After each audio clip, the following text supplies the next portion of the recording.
দীর্ঘ প্রতীক্ষার পর যমুনা নদীর ওপর নির্মিত রেল সেতুর আনুষ্ঠানিক উদ্বোধন হলো। মঙ্গলবার 18 মার্চ সকালে সেতুর পূর্ব প্রান্তে ইব্রাহিমাবাদ রেল স্টেশন এলাকায় পায়রা ও বেলুন উড়িয়ে সেতুর উদ্বোধন করা হয়। প্রতিদিন 30টি আন্তনগর ও 2টি কমিউটার ট্রেন যথারীতি এই সেতু দিয়ে চলাচল করবে।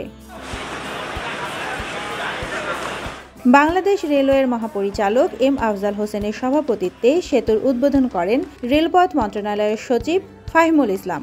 অনুষ্ঠানে উপস্থিত ছিলেন ঢাকায় নিযুক্ত জাপানি রাষ্ট্রদূত সাইদা শিনিচি এবং জাপানের বৈদেশিক উন্নয়ন সংস্থা জাইকার দক্ষিণ এশিয়া বিষয়ক মহাপরিচালক ইতো তেরুকি।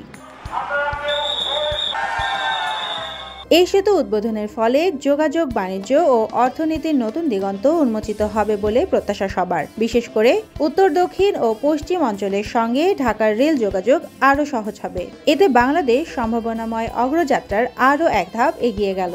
এই ডেডিকেটেড রেল ব্রিজ হওয়ার জন্য আসলে এই সময়টা কমে 3 মিনিটে চলে আসবে।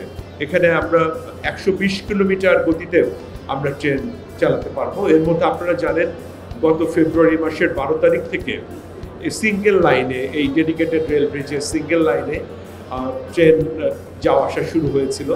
12 ফেব্রুয়ারি রাজশাহী থেকে সিল্ক সিটি এক্সপ্রেস ট্রেন প্রথমবারের মতো যাত্রী নিয়ে যমুনা রেল সেতু পার হয়ে ঢাকায় পৌঁছায়। পরীক্ষামূলকভাবে ট্রেন চলাচলের সময় একটি ট্রেন ঘন্টায় 120 কিলোমিটার বেগে সেতুটি অতিক্রম করেছিল। এতে সেতুটি পাড়ি দিতে সময় লেগেছিল প্রায় 3.5 মিনিট। Desk report, Deshkal news.